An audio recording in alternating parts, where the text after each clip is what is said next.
Lectura del libro El conflicto de los siglos de Elena Harmon de White, capítulo 12, La Reforma en Francia. A la protesta de Spira, a la confesión de Augsburgo, que marcaron el triunfo de la Reforma en Alemania, le siguieron años de conflicto y oscuridad. Debilitado por las divisiones entre los que los sostenían y atacado por enemigos poderosos, el protestantismo parecía destinado a ser solamente destruido. Miles sellaron su testimonio con su sangre. Estalló la guerra civil. La causa protestante fue traicionada por uno de sus principales adherentes. Los más nobles de los príncipes reformados cayeron en manos del emperador y fueron llevados cautivos de pueblo en pueblo. Pero en el momento de su aparente triunfo, el monarca fue castigado con la derrota. Vio que la presa se le escapaba de sus garras y al final tuvo que conceder tolerancia a las doctrinas cuyo aniquilamiento constituyera el gran anhelo de su vida. Había comprometido su reino, sus tesoros y hasta su misma vida en la persecución de la herejía. Ahora veía sus tropas diezmadas por la batalla, agotados sus tesoros, sus muchos reinos amenazados por las revueltas, y entre tanto seguía extendiéndose por todas partes la fe que en vano se había esforzado en suprimir. Carlos V estaba combatiendo contra un poder omnipotente. Dios había dicho: haz luz, pero el emperador había procurado impedir que las tinieblas se desvaneciesen.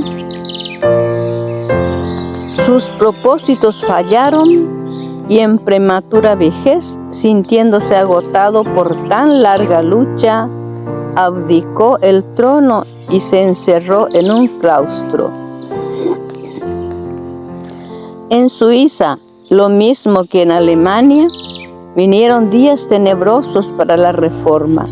Mientras muchos entonces aceptaban la fe reformada, otros se aferraban ciega y obstinadamente al credo de Roma.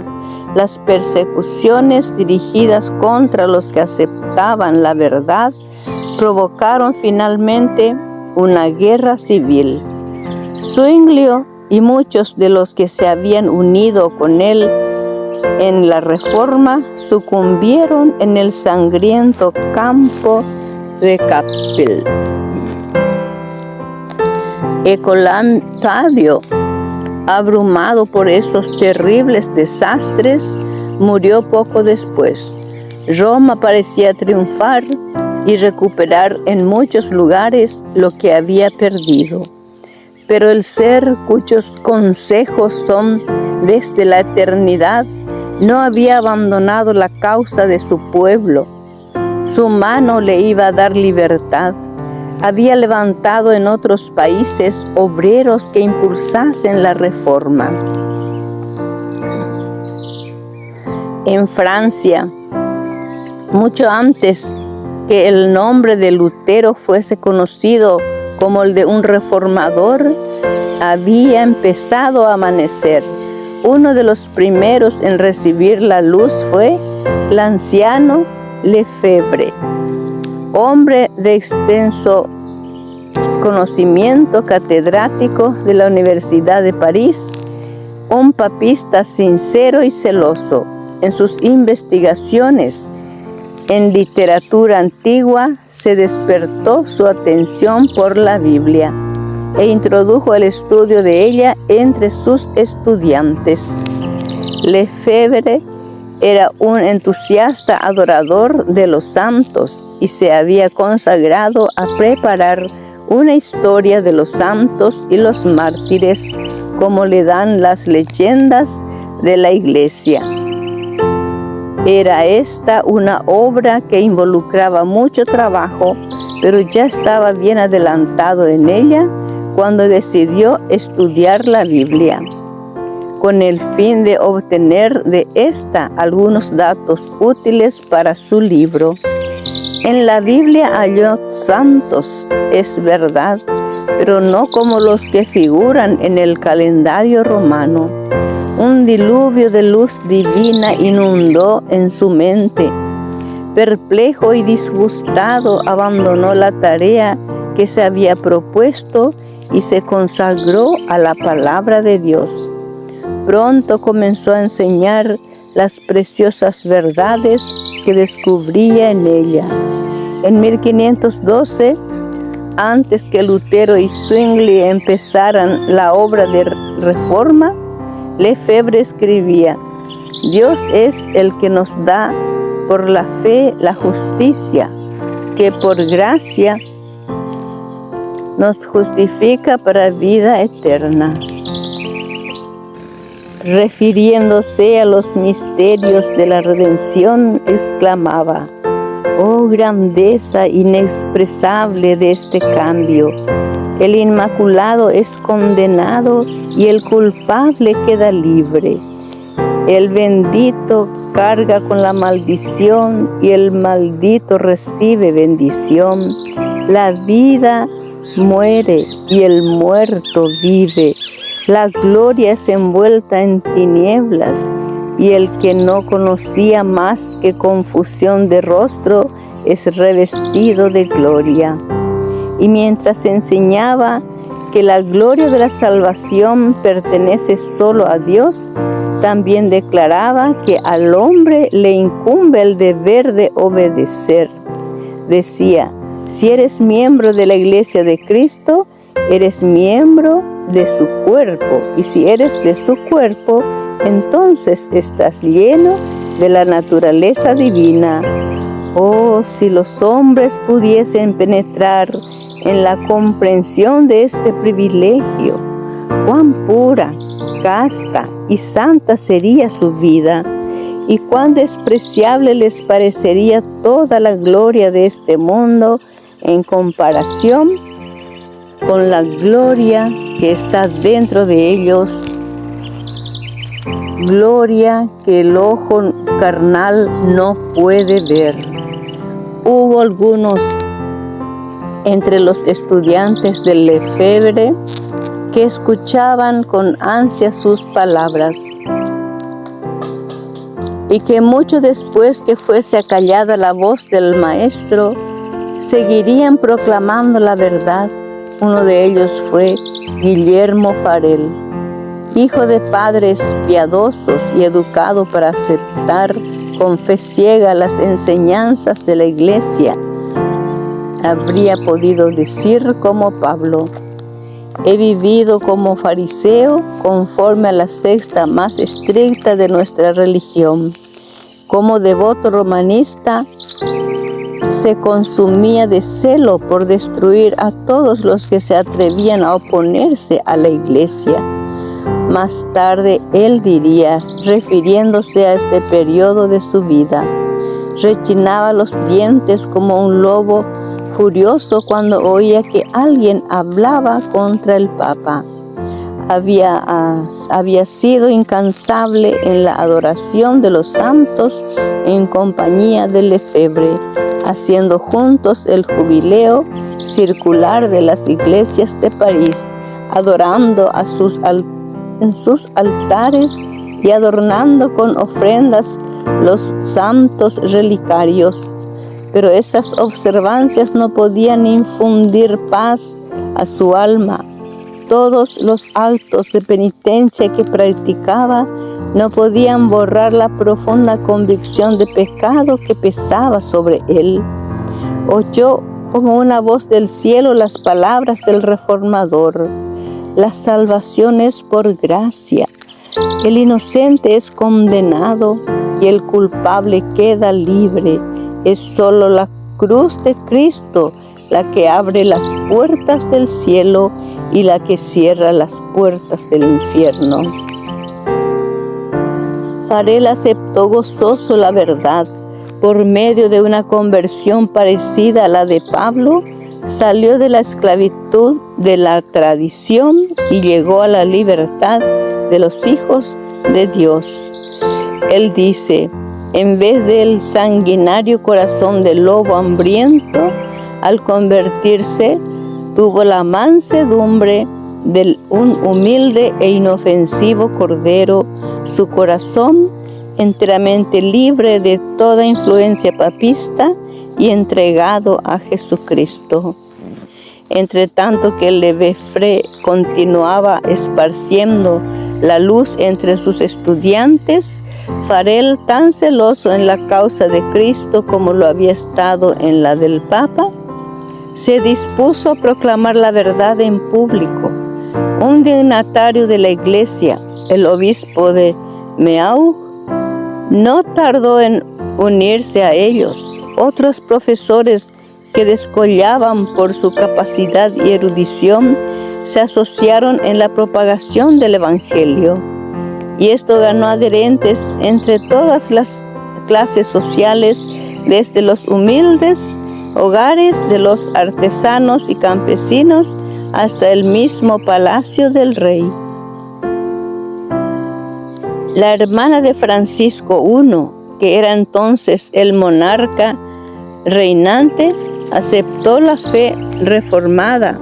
El mismo rey y la reina madre parecieron por algún tiempo considerarla con simpatía, y los reformadores miraban con esperanza hacia el porvenir, al tiempo cuando Francia sería ganada para el Evangelio.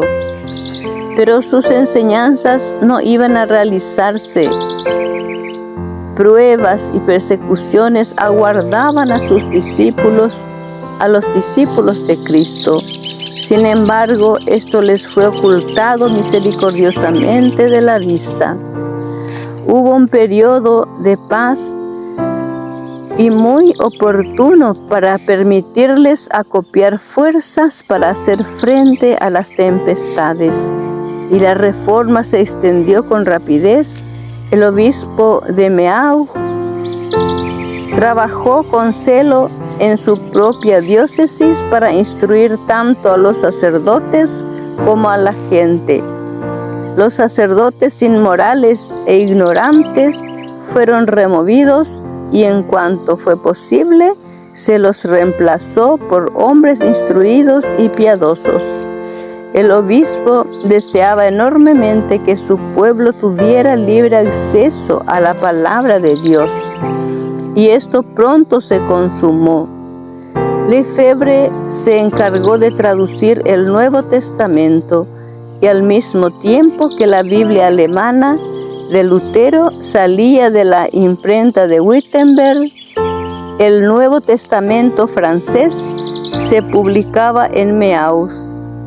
El obispo no omitió esfuerzo y gasto alguno para hacerlo circular entre sus feligreses, y muy pronto los campesinos de Meaux estaban en posesión de las Santas Escrituras, así como los viajeros que son atormentados por la sed se regocijan al llegar a un manantial de agua pura.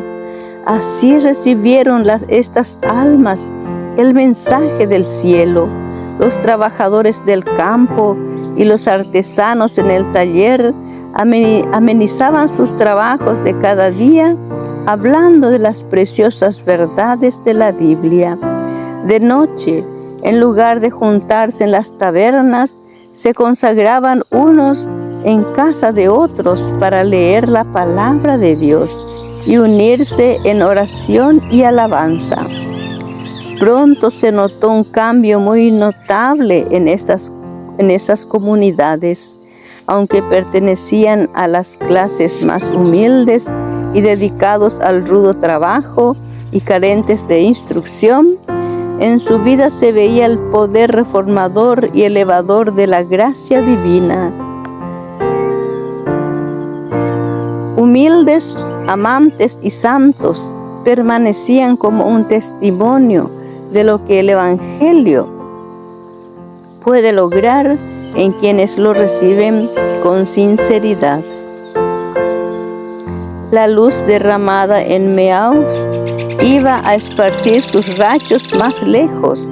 Cada día aumentaba el número de los convertidos.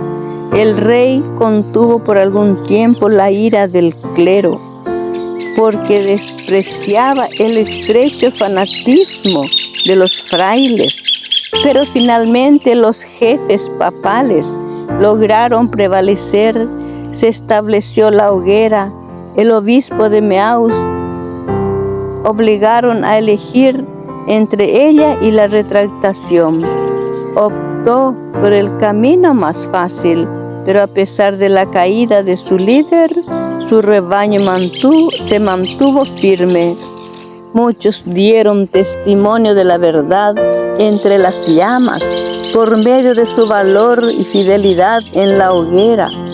Estos humildes cristianos hablaron a miles de personas que en días de paz no hubieran oído jamás el testimonio de ellos. No eran solamente los humildes y los pobres los que en medio del sufrimiento y del escarnio se atrevían a ser testigos de Cristo. En las casas señoriales de los castillos y palacios había almas nobles para quienes la verdad valía más que los tesoros, las posiciones sociales y aún la vida misma. La armadura real encerraba un espíritu más noble y elevado que la mitra y las vestiduras de los prelados. Luis de Berquín era de noble alcurnia, cortés y bravo caballero dedicado al estudio de elegantes modales e intachable moral. Un escritor dice que era un fiel partidario de las instituciones papales y celoso oyente de misas y sermones, y coronaba todas sus otras virtudes, aborreciendo especialmente el luteranismo. Pero, como a muchos otros, la providencia lo condujo a la Biblia y quedó maravillado de hallar en ella no las doctrinas de Roma, sino las doctrinas de Lutero. Desde entonces se entregó con entera devoción a la causa del Evangelio. Siendo el más instruido de los nobles de Francia, su genio y elocuencia y su valor indómito y celo heroico, tanto como su influencia en la corte por ser favorito del rey, hicieron que muchos lo consideraran como el destinado a ser el reformador de su país. Beza dijo: Berquín podría haber sido un segundo Lutero, de haber hallado en Francisco I un segundo elector. Los papistas decían: es peor que Lutero, y efectivamente era más temido que Lutero por los romanistas de Francia. Lo echaron en la cárcel por hereje, pero el rey mandó soltarlo. La lucha duró varios años. Francisco fluctuaba entre Roma y la Reforma, y alternativamente toleraba y restringía el celo bravío de los frailes. 3 veces fue apresado Berquín por las autoridades papales, para ser librado otras tantas por el monarca, quien, admirado de su genio y la nobleza de su carácter, se negó a sacrificarlo a la malicia del clero. Berquín fue advertido repetidas veces del peligro que lo amenazaba en Francia e instado a que siguiera el ejemplo de los que habían hallado seguridad en un exilio voluntario. El tímido y contemporizador Erasmo que con todo el esplendor de su erudición, carecía sin embargo de la grandeza moral que mantiene la vida y el honor subordinados a la verdad, escribió a Berquín: solicita que te envíen como embajador a algún país extranjero. Ve y viaja por Alemania. Ya sabes lo que es Veda, un monstruo de 1000 cabezas que destila veneno por todas partes. Tus enemigos se llaman Legión.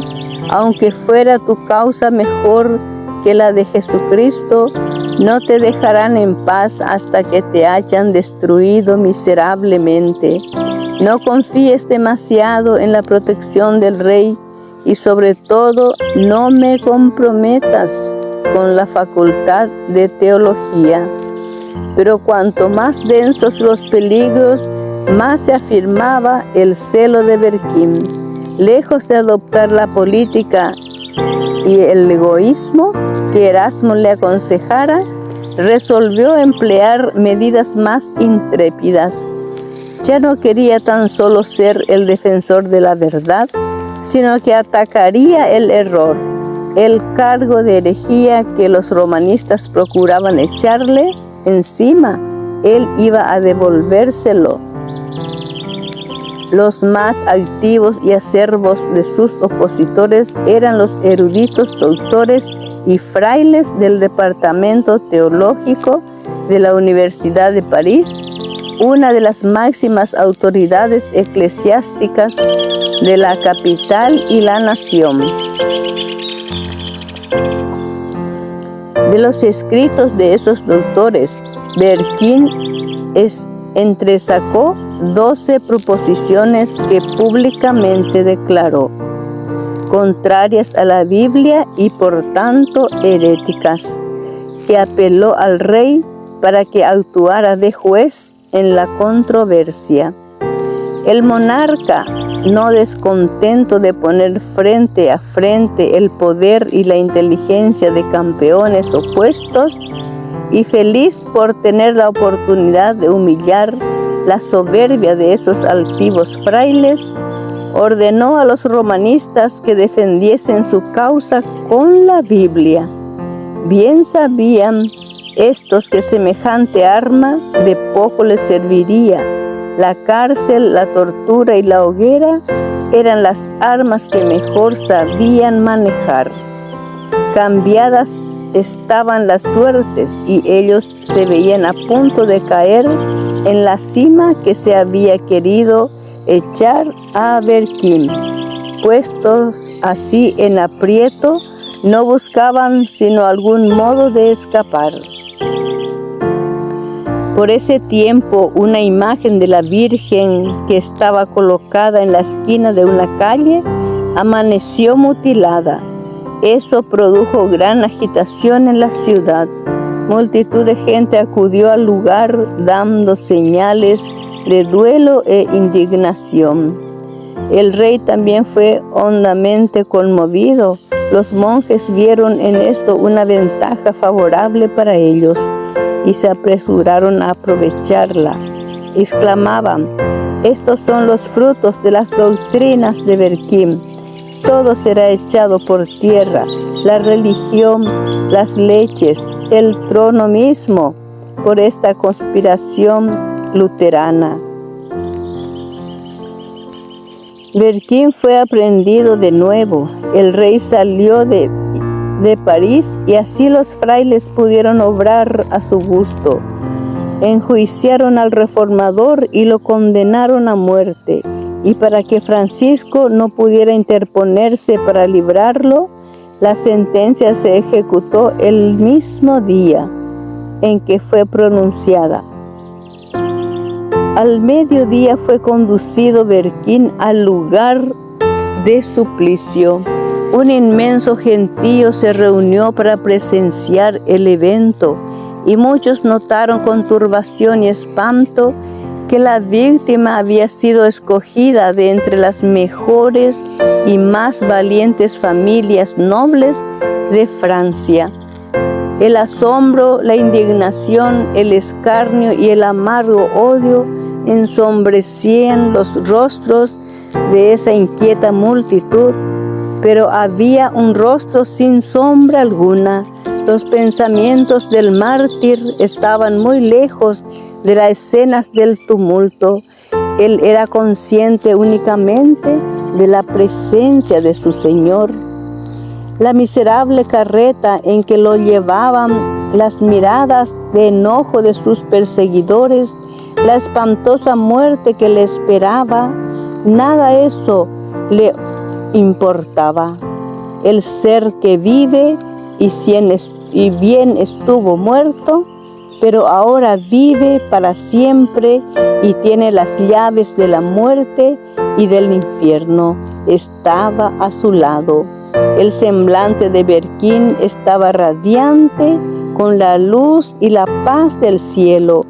Vestía ropa lujosa y llevaba una capa de terciopelo, un chaleco de raso y seda y damasquina y calzas doradas. Iba a testificar de su fe en presencia del Rey de Reyes del universo que observaba, y ninguna señal de duelo empañaría su gozo. Mientras la procesión desfilaba lentamente por las calles atestadas de gente, el pueblo notaba maravillado la paz sin nubes y el gozo triunfante de su mirada y su porte. Decían: Él está como quien estuviera sentado en un templo y meditara en cosas santas. Ya atado a la estaca, quiso Berquín dirigir unas pocas palabras al pueblo, pero los monjes, temiendo las consecuencias, empezaron a dar gritos y los soldados a entrechocar sus armas, y con eso ahogaron la voz del mártir. Así fue como en 1529 la autoridad eclesiástica y literaria más notable de la ciudad de París dio al populacho de 1793 el vil ejemplo de sofocar en el cadalso las sagradas palabras de los moribundos. Berquín fue estrangulado y su cuerpo entregado a las llamas. La noticia de su muerte entristeció a los amigos de la Reforma en todas partes de Francia, pero su ejemplo no quedó sin provecho. Los testigos de la verdad decían: también nosotros estamos listos para enfrentar la muerte con gozo, poniendo nuestros ojos en la vida venidera. Durante la persecución de Meaux, a los profesores de la Reforma, de la fe reformada, se los despojó de su licencia para predicar, y ellos fueron a establecerse en otros lugares. Lefebvre, al cabo de algún tiempo, se dirigió a Alemania. Farel retornó a su pueblo natal, en el este de Francia, para esparcir la luz en la tierra de su niñez. Ya se había sabido lo que estaba ocurriendo en Meaux, por lo que la verdad que él enseñaba con celo, sin temor, encontró oyentes. Muy pronto las autoridades le impusieron silencio y lo echaron de la ciudad, ya que no podía trabajar en público. Se puso a recorrer los valles y los pueblos y a enseñar en casas particulares y en campos apartados, y halló abrigo en los bosques y en las cuevas de las peñas, por él conocidos desde que los frecuentaran en los años de su infancia. Dios lo estaba preparando para mayores pruebas. Él decía: los reveses, las persecuciones y todas las maquinaciones del diablo con las que se me amenaza no han estado ausentes, y hasta han sido mucho más severos de lo que yo hubiese podido sobrellevar por mí mismo, pero Dios es mi Padre.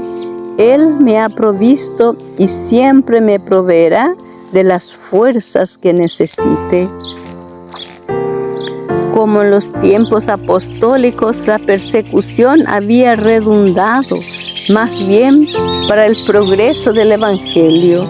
Expulsados de París y Meaux, los que fueron esparcidos iban por todas partes anunciando el Evangelio, y de esa manera la luz se abrió paso en muchas de las remotas provincias de Francia. Dios estaba preparando aún más obreros para extender su causa. En una de las escuelas de París se hallaba un joven pensativo, calmo, que daba muestras evidentes de poseer una mente poderosa y perspicaz, y quien no era menos notable por la pureza de su vida, y que por su pasión intelectual y su devoción religiosa, su genio y aplicación pronto lo convirtieron en el orgullo del colegio. Confidencialmente se presagiaba que un día Juan Calvino sería uno de los más capaces y más ilustres defensores de la Iglesia. Pero un rayo de la luz divina penetró aún dentro de los muros del escolasticismo y de la superstición que encerraban a Calvino. Se estremeció al oír las nuevas doctrinas, sin dudar que los herejes merecían el fuego al que eran entregados, y no obstante, sin saber cómo, tuvo que habérselas con la herejía y se vio obligado a poner prueba el poder de la teología católico-romana para combatir la enseñanza protestante. Un primo de Calvino que se había unido a los reformadores se hallaba en París.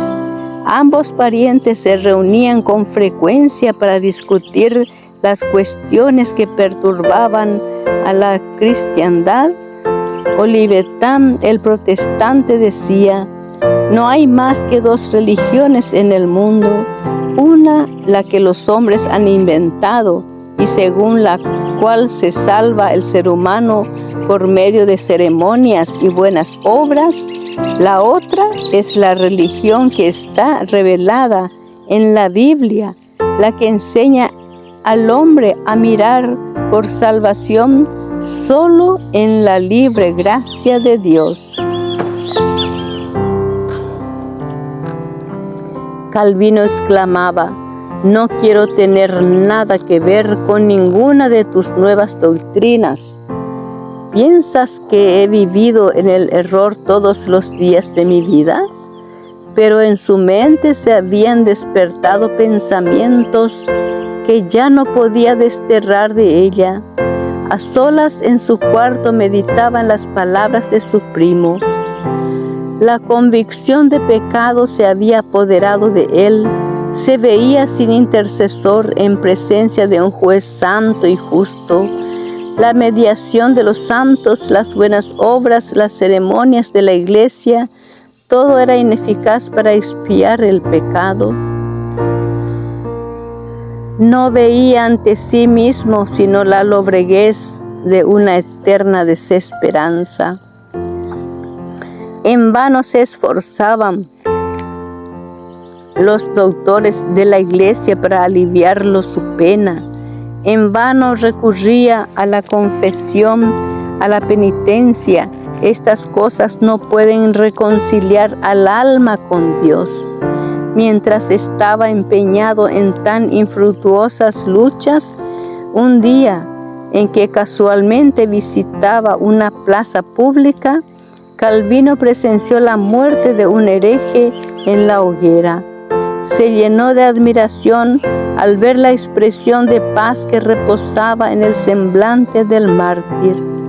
En medio de las torturas de una muerte espantosa y bajo la más terrible condena de la iglesia, el mártir manifestaba una fe y un valor que el joven estudiante lo contrastó dolorosamente con su propia desesperación y tinieblas.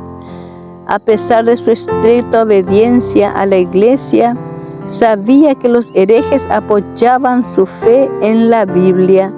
Por tanto, se decidió a estudiarla para descubrir, si fuese posible, el secreto de ese gozo. En la Biblia encontró a Cristo, exclamó: «Oh Padre, su sacrificio ha aplacado tu ira, tu sangre, su sangre ha lavado mis impurezas, su cruz ha llevado mi maldición, su muerte ha hecho expiación por mí». Habíamos inventado muchas locuras inútiles, pero tú has puesto delante de mí tu palabra como una antorcha y has conmovido mi corazón para que tenga por abominables todos los méritos que no sean los de Jesús. Calvino había sido educado para el sacerdocio. Tenía solo 12 años cuando fue nombrado capellán de una iglesia pequeña y el obispo le tonsuró la cabeza para cumplir con el canon eclesiástico. No fue consagrado ni desempeñaba los deberes del sacerdocio, pero sí fue hecho miembro del clero, que le dio el título de su cargo y percibía el salario correspondiente. Sintiendo ahora que jamás podría llegar a ser sacerdote, se dedicó por un tiempo a estudiar derecho y finalmente abandonó ese estudio para consagrarse al Evangelio, pero dudaba en convertirse en un orador público. Era tímido por naturaleza. Le abrumaba el peso de la responsabilidad del cargo y deseaba seguir dedicándose aún al estudio. Sin embargo, las reiteradas súplicas de sus amigos lograron por fin convencerlo. Decía: «Cuán maravilloso es que un hombre de tan bajo origen sea exaltado a tan grande dignidad». Calvino empezó su obra con calma y sus palabras eran como el rocío que refresca la tierra. Se había alejado de París y ahora se encontraba en un pueblo de provincia bajo la protección de la princesa Margarita, quien, amante como lo era del Evangelio, extendía su protección a los que lo profesaban. Calvino era joven aún, de porte gentil y modesto. Comenzó su trabajo visitando a la gente en sus propias casas. Allí, rodeado de los miembros de la familia, leía la Biblia y exponía las verdades de la salvación. Los que oían el mensaje llevaban las buenas nuevas a otros y pronto el maestro fue más allá de la ciudad y predicaba en los pueblos y villorios. Hallaba entrada en los castillos y las chozas y con su obra colocaba los cimientos de iglesias de donde saldrían los valientes testigos de la verdad. A los pocos meses estuvo de vuelta en París. Reinaba una agitación inusual en el círculo de literatos y estudiantes. El estudio de las lenguas antiguas los había dirigido a la Biblia, y muchos cuyos corazones no habían sido conmovidos por las verdades de aquella, las discutían con interés y aún se atrevían a desafiar a los campeones del romanismo. Calvino, si bien era muy capaz de combatir en el campo de la controversia teológica, tenía que desempeñar una misión superior que la de esos estudiantes bulliciosos. Las mentes estaban confundidas y había llegado el momento oportuno de enseñarles la verdad. Entre tanto que las aulas de la universidad se llenaban con el clamor de las disputas teológicas, Calvino se abría paso de casa en casa, abría la Biblia ante la gente y les hablaba de Cristo y de este crucificado. Por la providencia de Dios, París iba a recibir otra invitación para aceptar el Evangelio. El llamado que hicieran Lefebvre y Farel había sido rechazado, pero nuevamente el mensaje iba a ser oído por todas las clases sociales en esa gran capital. Influenciado por sus consideraciones políticas, el rey no estaba enteramente del lado de Roma contra la Reforma. Margarita abrigaba aún la esperanza de que el protestantismo triunfara en Francia. Resolvió que la fe reformada fuese predicada en París. Ordenó durante la ausencia del rey que un ministro protestante predicara en las iglesias de la ciudad, pero habiéndose opuesto a esto los dignatarios papales, la princesa abrió las puertas del palacio. Se dispuso uno de los salones para que sirviera de capilla y se dio aviso que cada día, a una hora señalada, se predicaría un sermón al que podían acudir las personas de toda jerarquía y posición. Muchedumbres asistían a las predicaciones, no solo la capilla, sino también las antesalas y los pasillos eran invadidos por el gentío. Miles se congregaban diariamente, nobles, magistrados, abogados, comerciantes y artesanos. El rey, en vez de prohibir esas reuniones, dispuso que 2 de las iglesias de París fuesen afectadas a ese servicio. Antes de esto, jamás la ciudad había sido conmovida de modo semejante por la palabra de Dios. El espíritu de vida que descendía del cielo parecía soplar el pueblo. La temperancia, la pureza, el orden y el trabajo iban sustituyendo a la embriaguez, el libertinaje, la contienda y la pereza. Pero el clero no descansaba. Como el rey se negase a hacer cesar las predicaciones, entonces apeló al populacho. No escatimó medio alguno para excitar los temores, los prejuicios y el fanatismo de multitudes ignorantes y supersticiosas al seguir ciegamente a sus falsos maestros. París, como en otro tiempo Jerusalén, no conoció el tiempo de su visitación ni las cosas que pertenecían a su paz. Durante 2 años fue predicada la palabra de Dios en la capital, pero si bien muchas personas aceptaban el Evangelio, la mayoría del pueblo lo rechazaba. Francisco había mostrado tolerancia por mera conveniencia personal y los papistas lograron al fin recuperar su predominio. De nuevo se cerraron las iglesias y se levantó la hoguera. Calvino permanecía aún en París, preparándose por medio del estudio, la meditación y la oración para sus labores futuras, y seguía derramando luz, pero al fin se hizo sospechoso. Las autoridades acordaron entregarlo a las llamas. Creyéndose seguro de su retiro, no pensaba en el peligro.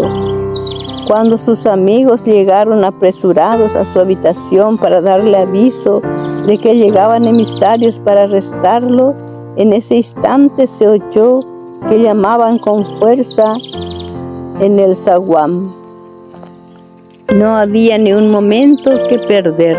Algunos de sus amigos detuvieron a los emisarios en la puerta, mientras otros lo ayudaban a descolgarse por una ventana para huir luego precipitadamente hacia las afueras de la ciudad.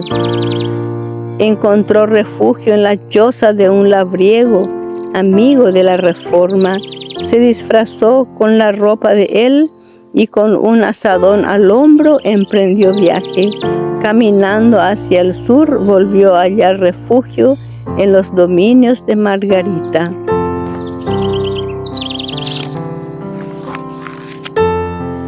Allí permaneció unos pocos meses, seguro bajo la protección de amigos poderosos y ocupado como anteriormente en el estudio. Pero su corazón estaba empeñado en evangelizar Francia y no podía permanecer mucho tiempo inactivo. Tan pronto como la tempestad aminoró, buscó nuevo campo de trabajo en Poitiers, donde había una universidad, donde las nuevas ideas habían encontrado aceptación. Personas de todas las clases sociales oían con gusto el Evangelio. No había predicación pública, pero en casa del magistrado principal, en su propio aposento y a veces en un jardín público, explicaba Calvino las palabras de vida eterna a quienes deseaban oírlas. Después de algún tiempo, como creciese el número de oyentes, se pensó que sería más seguro reunirse en las afueras de la ciudad. Se escogió como lugar de culto una cueva que se encontraba en la falda de una profunda quebrada, en un sitio escondido por árboles y rocas sobresalientes, en pequeños grupos y saliendo de la ciudad por diferentes partes, se congregaban allí. En ese retiro se leía y explicaba la Biblia. Allí celebraron por primera vez los protestantes de Francia la Cena del Señor. De esta pequeña iglesia fueron enviados a otros lugares varios fieles evangelistas. Calvino volvió a París. Una vez más, no podía abandonar la esperanza de que Francia como nación aceptase la Reforma, pero halló cerradas casi todas las puertas. Predicar el Evangelio era ir directamente a la hoguera y finalmente resolvió partir a Alemania. Apenas dejara Francia, estalló un movimiento contra los protestantes que si se hubiese quedado, de seguro lo hubieran involucrado en la ruina general. Los reformadores franceses, deseosos de ver a su país la paz con Suiza y Alemania, se propusieron asestar a las supersticiones de Roma un golpe audaz que hiciera levantarse a toda la nación. Con este fin, en una misma noche y en toda Francia se fijaron carteles que atacaban la misa. En lugar de ayudar a la Reforma, este movimiento, inspirado por el celo, pero sobre la base de un juicio enfermo, provocó la ruina, no solo de sus propagadores, sino también de los amigos de la fe reformada en todo el país. Dio a los romanistas lo que tanto habían deseado, un pretexto para exigir la completa destrucción de los herejes por ser agitadores peligrosos para la estabilidad del trono y la paz de la nación. Una mano secreta, la de algún amigo indiscreto o algún astuto enemigo, pues nunca quedó aclarado el asunto, fijó uno de los carteles en la puerta de la cámara particular del rey. El monarca se horrorizó en ese papel. Se atacaban con acritud supersticiones que habían sido veneradas por siglos. La ira del rey se encendió por el atrevimiento sin igual de quienes introdujeron hasta la presencia real esos escritos tan claros y precisos. En su asombro el rey quedó por algún tiempo tembloroso y sin articular palabra. Luego dio rienda suelta a su enojo y a estas terribles palabras: préndase a todos los sospechosos de herejía luterana. Quiero exterminarlos a todos. La suerte estaba echada. El rey resolvió pasarse por completo del lado de Roma. Se tomaron medidas para arrestar a todos los luteranos de París. Un pobre artesano adherente a la fe reformada que tenía por costumbre convocar a los creyentes para sus asambleas secretas fue apresado e intimidándolo con la amenaza de llevarlo inmediatamente a la hoguera, se le ordenó que condujese a los emisarios papales a la casa de todo protestante en la ciudad.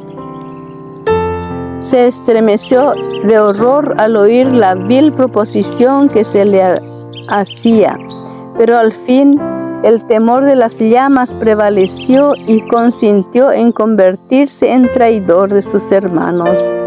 Procedió por la hostia y rodeado de una compañía de sacerdotes, monaguillos, frailes y soldados, Morín, el detective real, junto con el traidor, recorrieron lenta y silenciosamente las calles de la ciudad. Era una ostensible demostración de honor del Santo Sacramento y el desagravio por el insulto que los protestantes lanzaron contra la misa. Sin embargo, ese espectáculo solo servía para disfrazar los aviesos fines. Al pasar frente a la casa de un luterano, el traidor hacía una señal, pero no pronunciaba palabra alguna. La procesión se detenía, entraba en la casa, sacaba a la familia y la encadenaba. Y la terrible compañía seguía adelante en busca de nuevas víctimas. No perdonaron casa, grande ni chica, ni los departamentos de la Universidad de París. Morín hizo temblar la ciudad. Era el reinado del error, del terror. Las víctimas morían en medio de terribles torturas, pues se había ordenado a los verdugos que las quemasen en fuego lento para que se prolongara su agonía. Pero morían como vencedores. No menguaba su fidelidad ni se nublaba su paz. Los perseguidores, al ver que no podían conmover la firmeza de esos fieles, se sentían derrotados. Se erigieron cadalzos en todos los barrios de la ciudad de París y se quemaban herejes todos los días con el fin de sembrar el terror entre los partidarios de las doctrinas heréticas al multiplicar las ejecuciones. Sin embargo, al fin la ventaja fue para el Evangelio. Todo París pudo ver qué clase de hombres podían producir las nuevas enseñanzas. No hay mejor púlpito que la hoguera de los mártires. El gozo sereno que iluminaba los rostros de esos hombres se los conducía al lugar de la ejecución. Su heroísmo cuando eran envueltos por las llamas, su mansedumbre para perdonar las injurias, transformaba no pocas veces el enojo en piedad, el odio en amor, y hablaba con irresistible elocuencia en pro del Evangelio. Con el fin de atizar aún más la furia de la gente, los sacerdotes hicieron circular las más terribles calumnias contra los protestantes, los culpables de complotar para masacrar a los católicos, derrocar el gobierno y asesinar al rey. Ni una sombra de evidencia podían presentar en apoyo de tales asertos. Sin embargo, resultaron siniestras profecías que iban a tener su cumplimiento. Por circunstancias muy diferentes y por causas de un carácter opuesto, las crueldades de los católicos infligieron a los inocentes protestantes, acumularon el peso de la retribución, y en siglos posteriores se verificó el juicio que habían predicho, que sobrevendría sobre el rey, sobre su gobierno y sobre sus súbditos. Pero dicho juicio se debió a los incrédulos y a los mismos papistas. No fue por el establecimiento, sino por la supresión del protestantismo, que 300 años más tarde habrían de caer sobre Francia calamidades tan horrendas. Ahora la sospecha, la desconfianza y el terror permeaban todas las clases sociales. En medio de la alarma general se notó cuán profundamente se habían arraigado las enseñanzas luteranas en la mente de los hombres, que se distinguían por su brillante educación, influencia y excelencia de carácter. De repente los puestos de confianza y honor quedaron vacantes, desaparecieron artesanos, impresores, eruditos, profesores de las universidades, autores y hasta cortesanos por centenares huían de París, autoexiliándose en su propio país, dando así en muchos casos el primer indicio de que estaban a favor de la fe reformada. Los papistas se admiraban al ver tantos herejes de quienes no habían sospechado y que habían sido tolerados entre ellos. Su ira se descargó sobre las multitudes de humildes víctimas que había a su alcance. Las cárceles quedaron atestadas y el mismo aire parecía oscurecerse con el humo de tantas hogueras encendidas para hacer morir a los que profesaban el Evangelio. Francisco I se vanagloriaba de ser uno de los caudillos del gran movimiento que hizo revivir las letras a los príncipes del siglo XVI. Tenía especial deleite en reunir en su corte literatos de todos los países. A su empeño de saber y al desprecio que le inspiraba la ignorancia y la superstición de los frailes, se debía en parte al menos el grado de tolerancia que había concedido a los reformadores, pero en su celo por aniquilar la herejía, este fomentador del saber expidió un edicto que declaraba abolida la imprenta en toda Francia. Así Francisco I ofrece a uno de muchos ejemplos conocidos de cómo la cultura intelectual no es una salvaguardia contra la persecución, la intolerancia religiosa. Francia, por medio de una ceremonia solemne y pública, iba a comprometerse formalmente en la destrucción del protestantismo. Los sacerdotes exigían que el insulto lanzado al alto cielo en la condenación de la misa fuese expiado con sangre y que el rey en nombre del pueblo sancionara la espantosa tarea.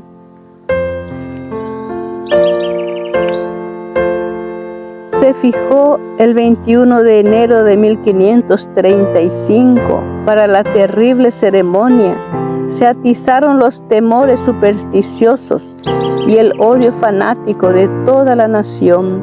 París estaba repleto de visitantes que habían acudido de los alrededores y que invadían sus calles. El día se iba a iniciar con el desfile de una vasta e imponente procesión. Las casas por donde debía pasar estaban adornadas con motivos de luto y se habían levantado altares de trecho en trecho. Frente a todas las puertas había una luz encendida en honor al Santo Sacramento. Desde el amanecer se formó la procesión en el palacio del rey. Primero iban los pendones y cruces de varias parroquias. Después le seguían los particulares de 2 en 2 con antorchas. A continuación le seguían las 4 órdenes de frailes. quienes lucían cada una sus vestiduras particulares. Luego seguía una gran colección de famosas reliquias. Tras ellas, en sus carrozas, iban los altos dignatarios eclesiásticos, los que ostentaban sus vestiduras de púrpura y escarlata, adornadas con pedrerías, un atavío espléndido y deslumbrante.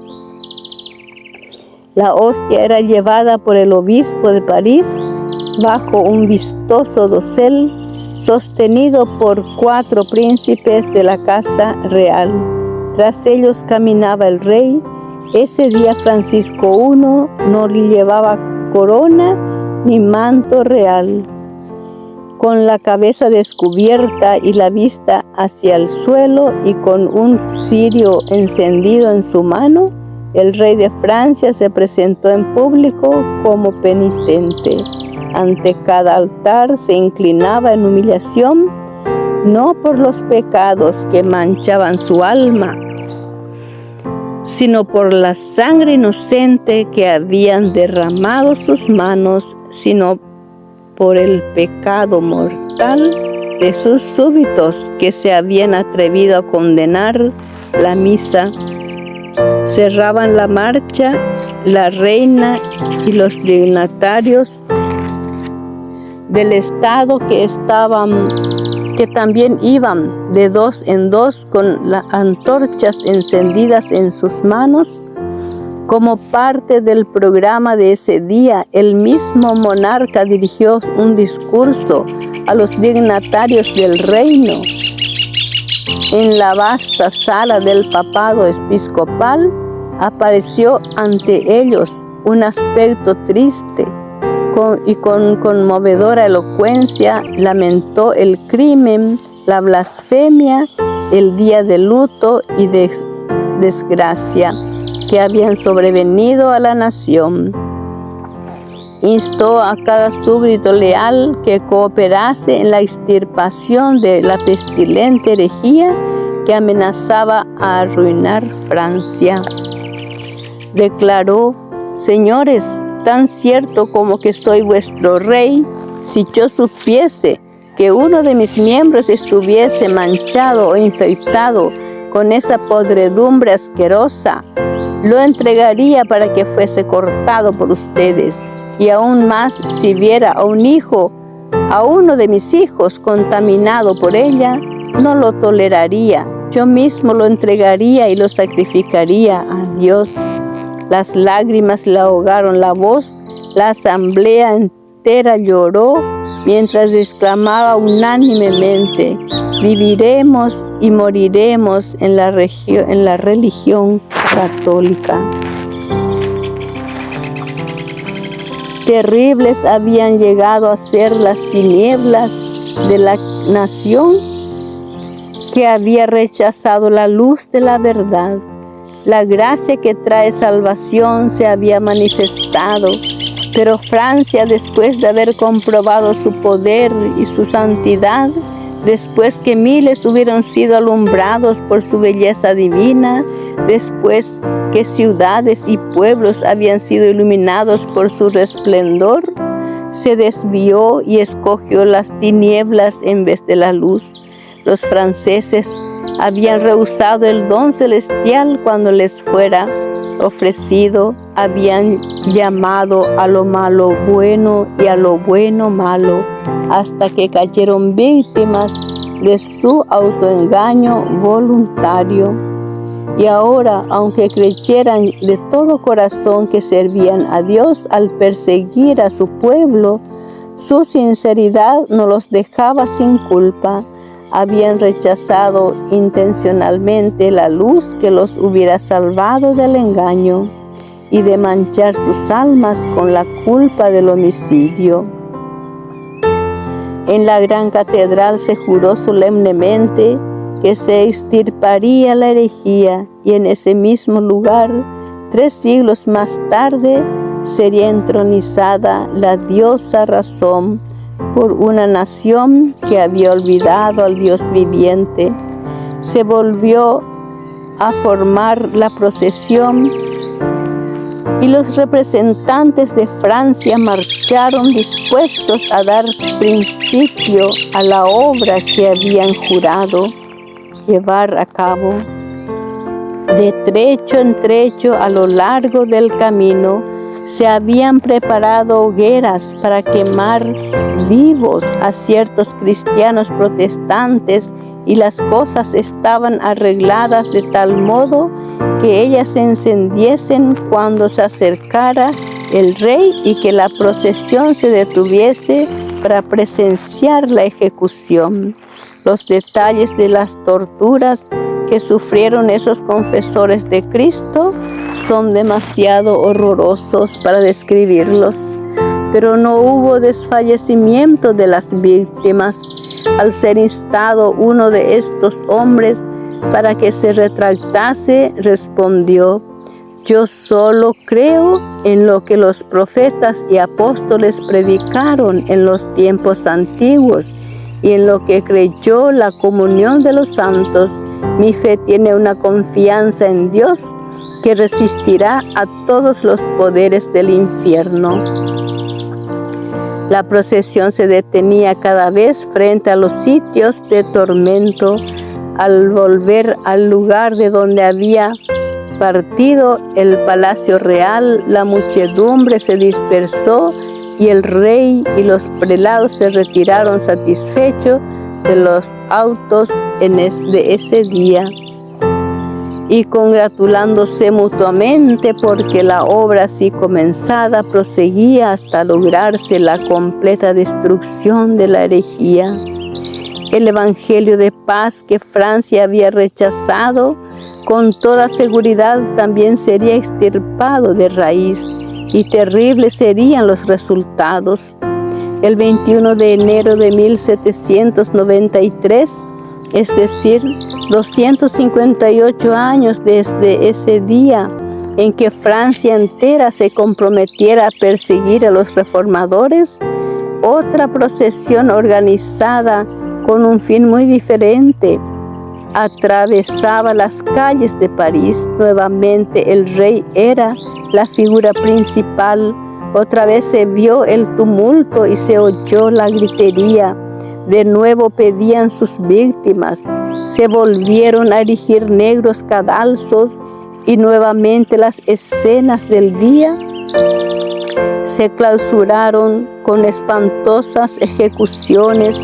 Luis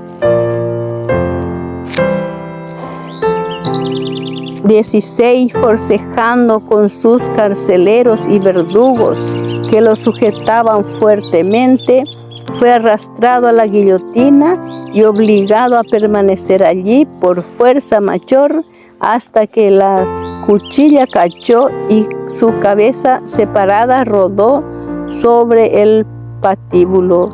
Y no fue él la única víctima. Cerca del mismo sitio perecieron decapitados por la guillotina 2.800 seres humanos durante los sangrientos días del reinado del terror.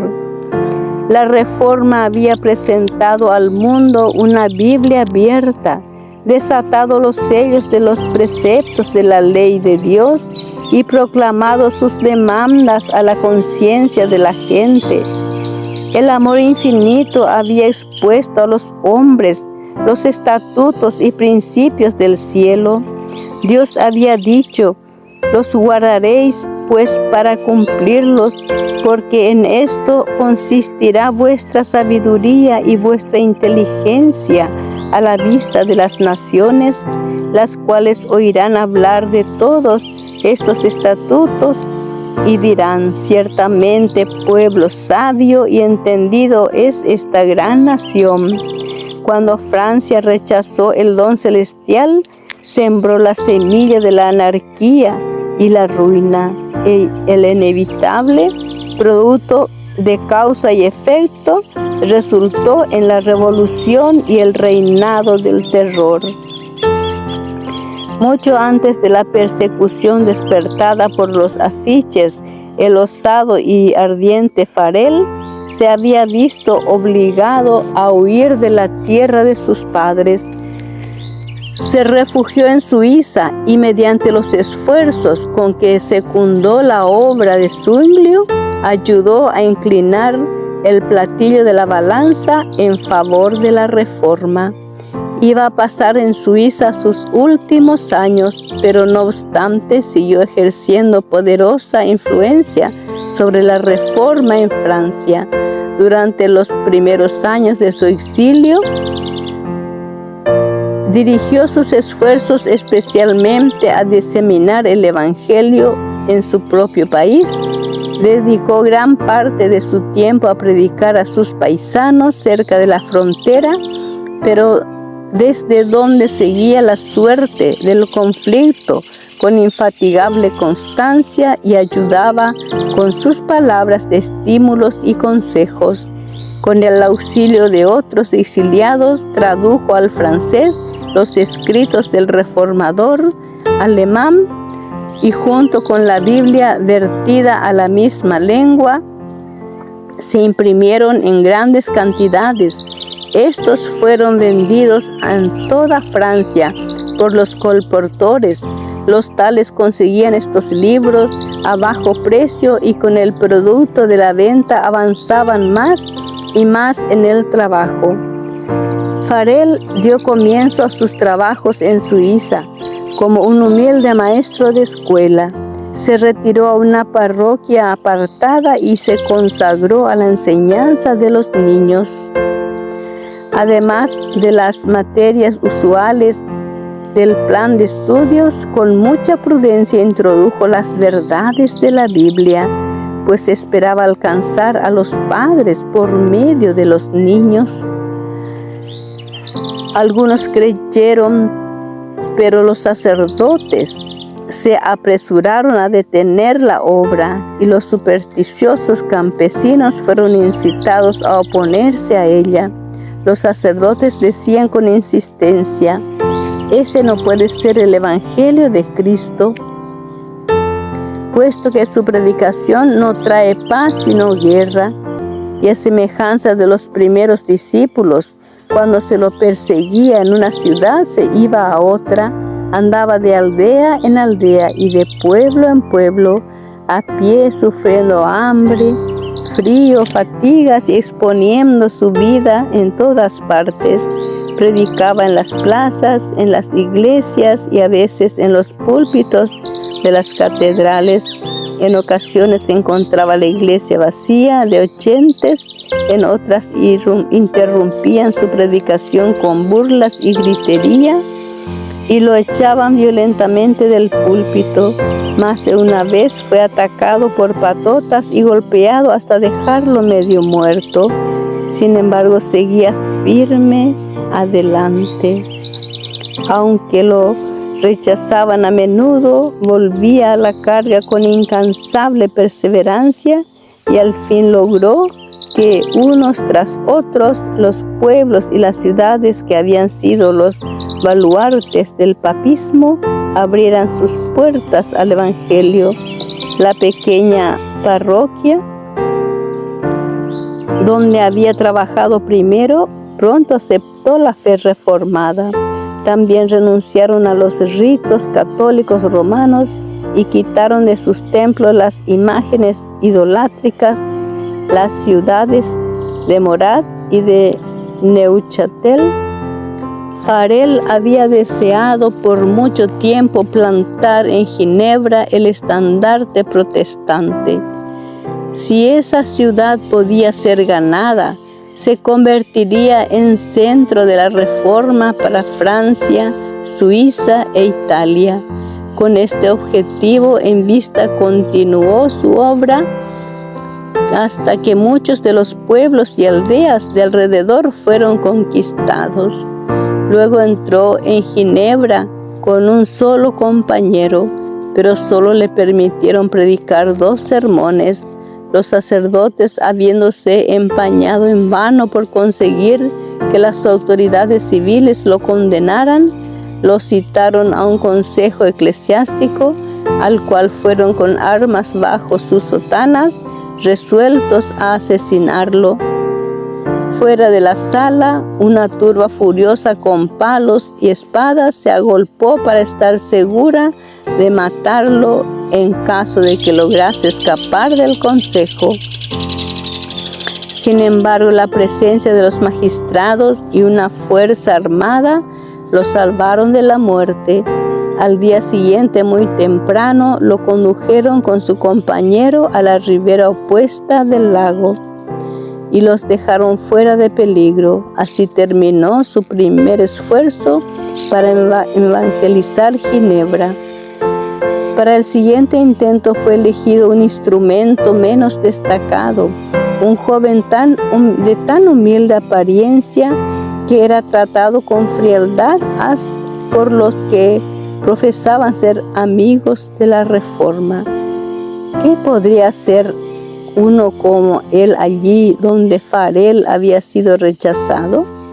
¿Cómo podría un hombre de tan poco valor y tan escasa experiencia resistir la tempestad ante la cual había sido forzado a huir el más fuerte y el más bravo? No será por la fuerza ni por ningún poder, sino por mi espíritu, dice el Señor Todopoderoso. Dios escogió lo insensato del mundo para avergonzar a los sabios, pues la locura de Dios es más sabia que la sabiduría humana, y la debilidad de Dios es más fuerte que la fuerza humana. Fromento comenzó su obra como maestro de escuela. Las verdades que inculcaba a los niños en la escuela, ellos las repetían en sus hogares. No tardaron los padres en acudir a escuchar la explicación de la Biblia, hasta que la sala de la escuela se llenó de oyentes atentos. Se distribuyeron gratis folletos y Nuevos Testamentos que alcanzaron a muchos que no se atrevían a venir públicamente a oír las nuevas doctrinas. Después de un tiempo también, este sembrador se vio obligado a huir, pero las verdades que había enseñado quedaron grabadas en la mente de la gente. La Reforma había sido plantada y continuaría fortaleciéndose y extendiéndose. Volvieron los predicadores y merced a sus trabajos el culto protestante finalmente se arraigó en Ginebra.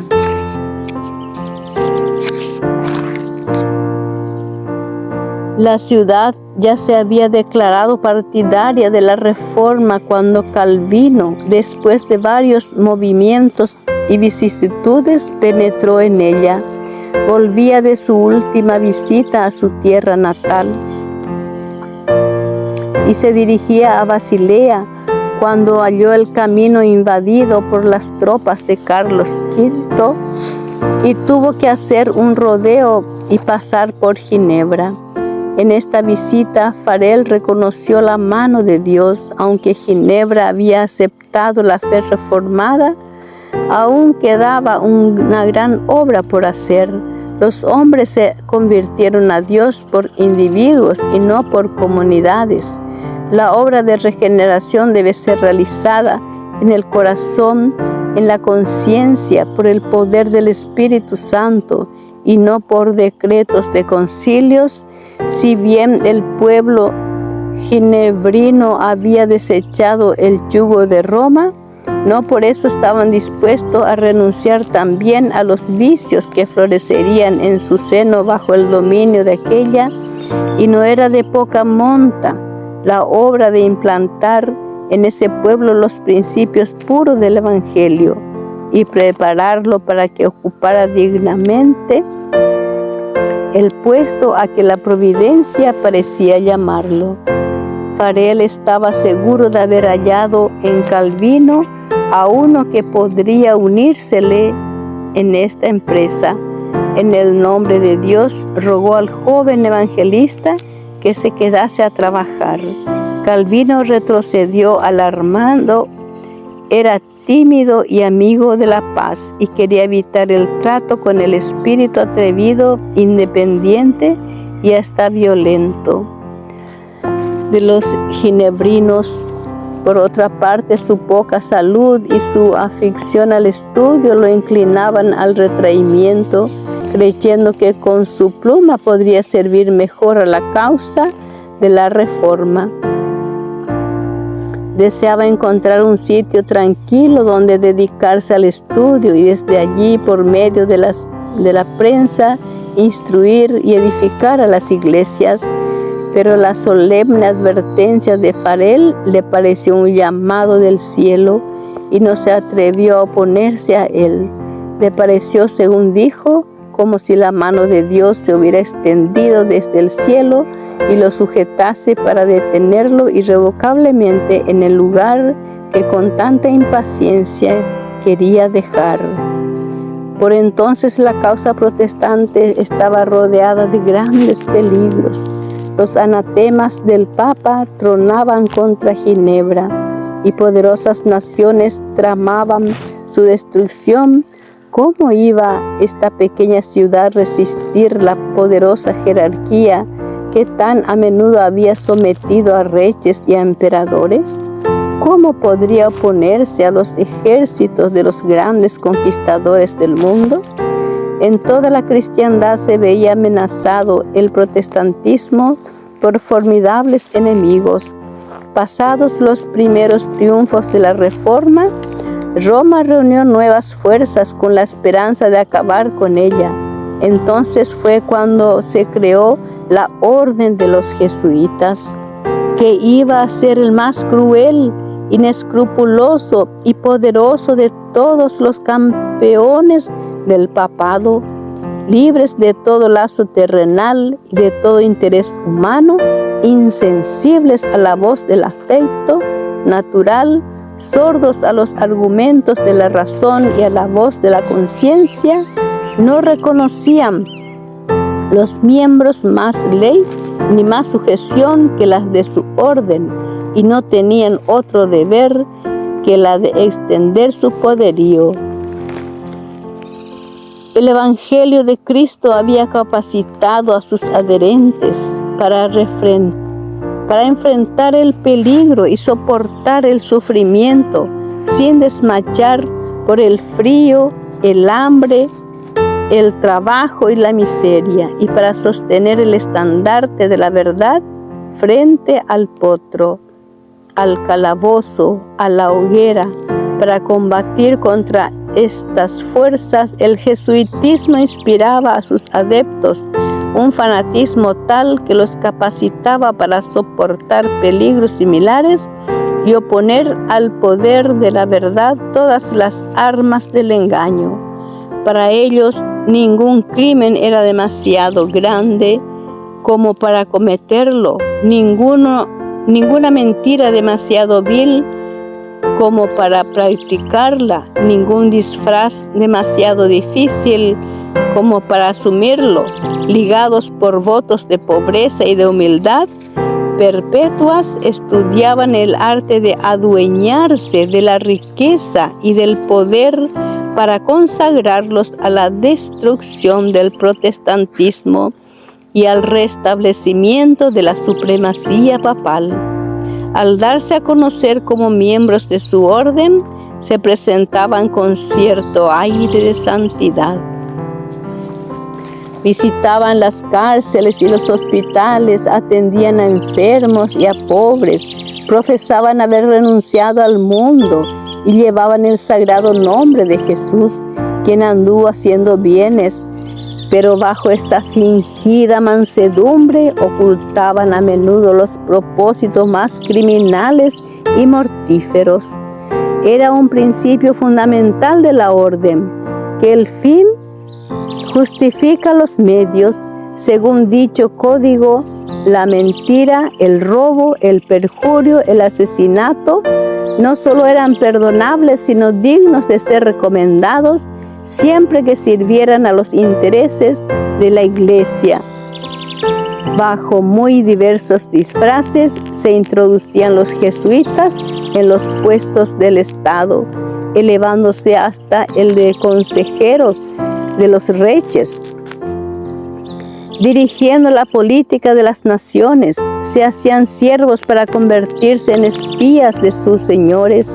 Establecían colegios para los hijos de príncipes, de nobles y escuelas para los del pueblo, y los hijos de padres protestantes eran inducidos a observar los ritos papistas. Toda la pompa exterior desplegada en el culto católico romano se aplicaba para confundir la mente y deslumbrar y embaucar la imaginación para que los hijos traicionaran esa libertad por la cual sus padres habían trabajado y derramado su sangre. Los jesuitas se esparcieron rápidamente por toda Europa y doquiera iban, lograban reavivar el papismo. Para otorgarles más poder, se expidió una bula que restablecía la Inquisición. No obstante el odio general que inspiraba, aún en los países católicos, el terrible tribunal fue restablecido por los gobernantes papistas y muchas atrocidades demasiado terribles para cometerse a la luz del día volvieron a perpetrarse en sus secretos calabozos. En muchos países, miles y miles de representantes de la flor nata de la nación, de los más puros y nobles, de los más intelectuales y altamente educados, de los pastores más piadosos y abnegados, de los ciudadanos más industriosos y patriotas, de los más brillantes eruditos, de los artistas más talentosos y los artesanos más expertos, fueron asesinados o forzados a huir a otras tierras. Estos fueron los medios de que se valió Roma para apagar la luz de la Reforma, para privar de la Biblia a los hombres y para restaurar la ignorancia y la superstición de la Edad Media. Empero debido a la bendición de Dios y al esfuerzo de aquellos nobles hombres que Él había suscitado para suceder a Lutero, el protestantismo no fue vencido. Esta fortaleza no se debió al favor ni a las armas de los príncipes. Los países más pequeños, las naciones más humildes y menos poderosas fueron sus baluartes. La pequeña Ginebra, a la que rodeaban poderosos enemigos que transformaban su destrucción, Holanda, sobre sus bancos de arena del Mar del Norte, la lucha contra la tiranía de España, el más grande y el más opulento de los reinos de aquel tiempo, la glacial y estéril Suecia, esas fueron las que ganaron victorias para la Reforma. Calvino trabajó en Ginebra cerca de 30 años, primero para establecer una iglesia que adhiriese a la moralidad de la Biblia y después para fomentar el movimiento de la Reforma por toda Europa. Su carrera como caudillo público no fue inmaculada, ni sus doctrinas estuvieron exentas de error, pero así y todo fue el instrumento que sirvió para dar a conocer verdades especialmente importantes en su época y para mantener los principios del protestantismo, defendiéndolos contra la ola creciente del papismo, así como para instruir a las iglesias reformadas la sencillez y la pureza de vida en lugar del orgullo y la corrupción fomentados por las enseñanzas católico-romanas. De Ginebra salían publicaciones y maestros que esparcían las doctrinas reformadas, y a ella acudían los perseguidos de todas partes en busca de instrucción, consejo y aliento. De Ciudad de Calvino se convirtió en refugio para los reformadores que en toda la Europa occidental eran objeto de persecución. Huyendo de las tremendas tempestades que siguieron desencadenándose por siglos, los fugitivos llegaban a las puertas de Ginebra Desfallecientes de hambre, heridos e expulsados de sus hogares y afectos, eran recibidos cálidamente y se los cuidaba con ternura, y al hallar allí un hogar, bendecían su ciudad adoptiva por medio de su talento, su sabiduría y su piedad. Muchos de los que se refugiaron allí regresaron a sus propias tierras para combatir la tiranía de Roma. Juan Knox, el valiente reformador de Escocia. No pocos de los puritanos ingleses, los protestantes de Holanda y de España y los hugonotes de Francia llevaron desde Ginebra la antorcha de la verdad para iluminar las tinieblas en sus países.